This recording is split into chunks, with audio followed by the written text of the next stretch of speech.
Thanks for joining us for another special edition of Take Two Campaign 2024. We're exactly 2 weeks out from Election Day. Joining us is Congressman John Curtis, hoping to be your next U.S. Senator. Thanks for being with us. Absolutely. Great to be here. Tell me a little bit about what you're doing right now when you're 2 weeks out from an election. Well, we're trying to get through the whole state top to bottom. It's been a very, very busy 8-9 months, but really enjoyable. I think this is the best part of campaigning, is getting out and being with people. Have you hit up every county? We have been to every single county at least once, and I get a little bit of an advantage because some of the counties I've already served, but it's been a fantastic experience. I think people don't realize how much difference there is from county to county. Even two counties right next to each other are sometimes like two different countries. It's true. Very diverse needs when you look at how different our state is, whether you're talking about Duchesne or San Juan County, who shout out they're ahead of everyone else for early voting going on right now. But most people still have their ballots at home right now, and they're figuring out who they're going to vote for. I hear the economy and immigration as the top two issues. Does that echo true for you with who you're talking to? Absolutely. And tied into that economy, obviously inflation, cost of living, energy prices, it's a big deal. What is the biggest fix for the economy? Because a lot of people say, okay, we're stabilizing, we're heading in the right direction, spending continues, but I saw a report yesterday that it was, the top percent that keeps the economy going right now in the spending. A lot of those middle class families are still having a hard time paying their rent or making sure that they have enough for groceries right now. What can Congress do to change that trajectory so families feel like there's a little wiggle room back in their lives again? Well, when I was a student many, many years ago, I was taught that inflation is the result of too much money chasing too few goods. So on the federal level, we've got to rein back the spending. We're spending way too much money, and we have to free up the supply chain.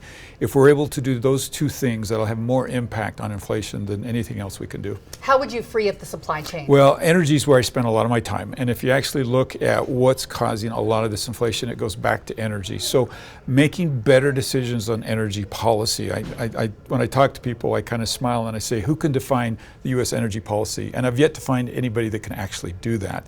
And we can make better decisions that keeps energy affordable, reliable, and clean at the same time. And that's where I spend a lot of my time. So what is the right direction? Because when you start looking at gas prices or worrying about what's going on, you see that a lot of the crude that we have here is the sweet, clean crude, and then we'll ship it off to Europe and they'll ship their dirty crude to us. Is that the plan to keep going? Do we drill in Utah? Do we frack? Do we need to go to all electric? What's the right answer? Well, I think one of the things to realize is what we produce here in Utah and in the United States from let's just say a natural gas perspective is 40% cleaner than what's produced, for instance, in Russia. And sometimes we forget that the United States has reduced more greenhouse gas emissions than the next 10 greenhouse gas emitting countries combined using cleaner sources like that. And so when we restrict those and restrict the drilling and the production of those, we're not only causing prices to go up, but we're actually causing greenhouse gas emissions to go up. And this is what I mean by some policy tweaks that we could make that would make energy more abundant, more affordable, more reliable, and at the same time reduce emissions. What would be a couple of those top changes that you would suggest? Well, one of the things that we're really blessed with here in Utah is a lot of natural resources, and geothermal just screams out at everybody that what's happening down at Beaver right now is really exciting. They believe they'll be able to power 2 million homes with clean energy produced right here in Utah. And I think Utah should lead this revolution in the new kind of energy world, not leaving behind our fossil fuels, but also using the amazing innovation that we have here in the state to become leaders on this in many, many ways. So California has set deadlines of phasing out fuel or other things, but you don't think that's the answer. It's keeping all of the balls in the air. Well, California is having a hard time keeping the lights on. And California's bills are too expensive. And when you can't keep people's lights on and they can't afford their bills, they don't really care how clean the energy is. I believe we can do it all. I think we can have affordable, reliable, and clean energy with better policy. Speaking of better policy, I think a lot of times people at home are frustrated by Congress saying every time someone runs, they say they're going to, fix the economy or they're going to cut budgets. But cutting budgets is always easier said than done when you get to Congress. We see those spending bills get pushed up to the very last second. I believe your last vote on this was not to support the continuing resolution. Tell me your thought process and what you'd like to see happen. Yeah, it's super frustrating. And you're right. The residents this is a big issue. They're very frustrated. Somebody told me the other day that the deficit is 300% higher than when we sent the Tea Party back there. And what that tells you is voting no is not enough. We actually have to structurally change the way that we're budgeting. One of the items that I've been pushing really hard is a structural change that actually would put us on what Utah calls a baseline budget, which means if you don't agree on a budget, that instead of going into a shutdown or doing an omnibus, you're stuck on last year's budget. And I think if we could do that one thing alone, we would eventually get out of this. Have you talked to others about possibly getting support for that? Because oftentimes we'll see our own Utah Senator Mike Lee, and he'll vote no a lot of times because he's against these large spending bills, but you have to get other friends to go along with it. Have you talked to Senator Mike Lee or others that would be voting with you? Well, interestingly, actually in this cycle, Thomas Massey in the House with me, we actually got an amendment in that would have put it on last year's budget minus 2%. So we are making progress on it. There are people that see that this is part of the answer, and I think we just need to keep pushing and pushing hard, because that's what our constituents expect us to do. Right now, former President Donald Trump is saying that if he were reelected, that he would get others in office or would be there as part of his cabinet that would look at some of the overspending and look at different federal agencies and start cutting. Would you agree with that? I would love that, and I think if we're truthful, all presidents, Republicans and Democrats, have been spending too much money, and if President Trump makes that an agenda item, I think that'll make people here in Utah very happy. Some of the big chunks of spending that are happening right now, outside of whether we're talking about Social Security or Medicaid, Medicare, we're also spending a lot of money that's going to other countries, and there's a divide in our country of whether that's a good idea to keep sending that money or not. Ukraine and Israel, very different issues. Where have you been on those, and where do we move going forward? Because I'm guessing that the funding is going to continue. Yeah, so when you say aside from Ukraine and Israel, you're talking about just overall funding for countries, there's a lot of foreign aid and things like that. Yeah, there's a lot of spending. So. Yeah, you know, the reality of it is that some of that is spent very well and some of it's spent very poorly. And the problem is when we put those on autopilot and we just spend it because we've always spent it.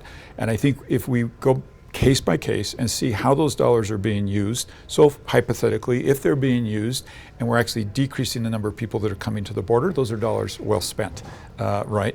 But I've seen a lot of programs that we're just doing it because we've always done that, and those are things we ought to rein in and take a new look at.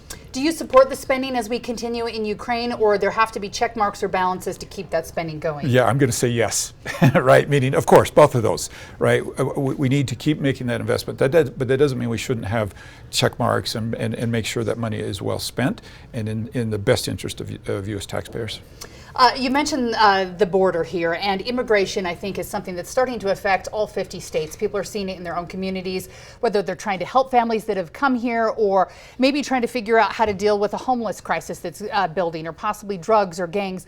What is the right answer as we move forward? Because Congress hasn't been able to get their heads together and solve this problem. And I think that it's probably, if you put yourselves in timeout, you could figure it out. So what's the fix? Absolutely, you're right. But I will point out that there's two issues here. One is the border and one is immigration reform. Congress does have very effective laws for the border. They're just not being enforced. We have very broken laws when it comes to the immigration system itself. And so I think mission number one is let's enforce the laws that we have. There's things like Remain in Mexico that is just super low hanging fruit that we could be doing to fix that. And then let's have a very honest conversation about how do we bring people into the United States that are people that will come, obey our laws, pay our taxes, contribute to their communities, and in many cases actually go back home.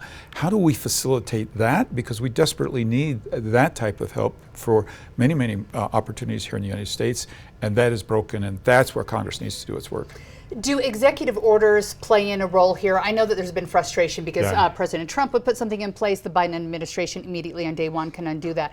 Do you need presidential and executive orders to fix these in the short term, or is that just not the way forward? Well, I'm not a fan of executive orders, but the reality of it is I mentioned Remain in Mexico as an option, and I do think it's both here.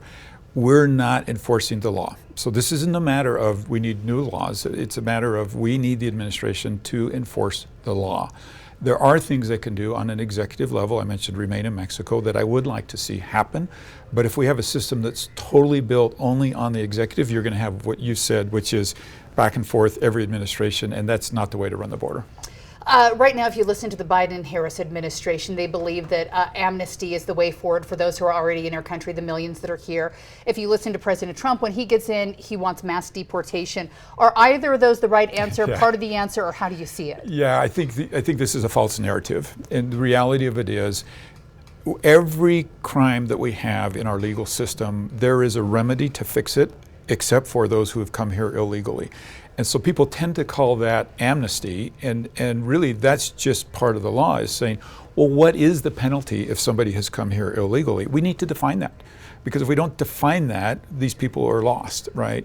And it can be very tough, but at least you have something. And I think that's where we have failed, is to simply say, like every crime, if you speed, you pay the fine. If you rob a bank, you go to jail. If you come to this country illegally, we haven't defined that. Have those conversations started in Congress? Yeah, but I think you hit it kind of on the head when you said it. Look, anybody that talks about this, it's either amnesty or it's deportation. Well, those are false narratives, right? We need to be far more thoughtful about this. We've got upward of, nobody quite knows the number, let's just say 20 million people who are here undocumented. Some of those people, let's say dreamers, have a very, very different situation than somebody who has come to this country with ill intent to do us harm. Well, let's recognize that and not try to put them all into one group and deal with each category. But if we're not making decisions about that, we're fooling ourselves and just pretending this problem is going to somehow go away. Do you believe the new Congress is willing to sit down and look at this? Because there always seems to be another election where nobody wants the other side to win, and so then nothing happens. I hope not. And I want you to know, and your listeners, that I am. I've put my name on some legislation a number of times that I'll be the first to say is not perfect, but unless we start moving something forward and taking it through the iterative process of amendments, of changes, we're really not going to get to that. And right now, anybody that actually even puts their little toe out there gets, boom, whacked on the head, and so they retreat. Speaking of your legislation, you have a new bill that you're working on right now for homes. I believe the Homes Act, is that what it's called? Yes, thank you. You're up. I'm glad you brought that up. Yeah, so I think that we have a lot of our younger generation here in Utah, and maybe even people who are starting to feel like they're middle-aged, that they're never going to be able to afford a home. Tell me what your plan is and how you think this might help. So, by the way, I have a couple children in that same category, struggling with the affordability here, and in my case, down in Utah County. Well, it's been proposed that we give everybody $25,000. I actually think that's a really bad idea, because I think that forces the price of homes up by $25,000. My bill actually takes money that is currently locked away in IRAs. We have $7 trillion in IRAs. And by current law, you can use that IRA money to buy real estate, but you can't buy it for yourself or for your children. So my bill simply changes that, so you can use your IRA dollars, keep them in an IRA, and buy real estate for yourself or your children, unlocking $7 trillion that would be able to help people with this very, very difficult housing market. Have you talked to Utah families to see if that's something they think would work for them? Everywhere I go, people love this idea, and they love the fact that this is unlocking that money without costing the taxpayer a single dollar. That's what's exciting about it. Speaking of the taxpayer, a lot of people have been paying into, well, we all, if you pay taxes, pay into the Social Security system. Republicans and Democrats, again, don't like to talk about it during elections, but something has to give in the next 10 years where the system is no longer going to be solvent, where people are going to cut those checks by 25% that they're receiving, or the retirement age has to go up. What do you see as the fix going forward? Because something will have to happen. So number one fix, let's start talking about it. And you're right, politicians, both presidential candidates have said we're not touching this, and I think that's wrong. Yeah. I think we need to be more honest with people and say, first of all, if you're in retirement or near retirement, we're not coming after you. We're not going to change it. But listen, if you're my 25-year-old kids in that generation, if we're not honest, if we don't make changes, they know it's not going to be there for them. They want us to be honest with them. And so I'm happy to have that discussion. I will be one of those politicians who says it is wrong not to say we're going to do this, because we need to do it. And the reality of it is, the sooner we make the changes, the less painful they need to be. And if we enacted some changes today, they don't have to be that painful, and everybody can get what they expect out of Social Security. The last time changes had to be made were in the 80s, and it really got up to that 11th hour where they made those changes and started taxing Social Security. Many people are saying that it's time to stop taxing it. Do you see a way forward where you could stop taxing it, or does the tax need to remain and something else has to change? So if it were me, I'd do a couple of things. I would change the age for our younger generation. I would lift the cap on when it comes on what we're taking it out of your payroll. And if you did those two things alone, the third thing I would do is the way that money is invested, it's tied to very low producing bonds. And if we tie that to a broader market of equities, that would increase the rate of growth. Those three things would do more to solve the problem than anything else. And like I say, that's not highly painful, right? I think people that I explain that to say, well, I'm game for that if it actually fixes the problem. So a little bit more risk in where we're putting the money. Yeah, but obviously risk and reward are tied together, and we've made the mistake of too much safety and not enough risk. That doesn't mean we take risks that are not appropriate, but we're also losing a lot of opportunity with that money right now.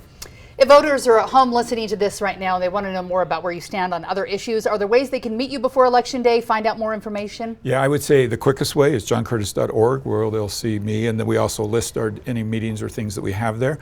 And I think they'll enjoy my positions and things there, and would love to have them go take a look at johncurtis.org. Final word, anything you want people to know? First of all, it's been an honor to serve, and it's an honor to win the Republican nomination. And if I'm fortunate enough to win the Senate race, I'll make a commitment that I'll keep serving the way that I have with all of my heart.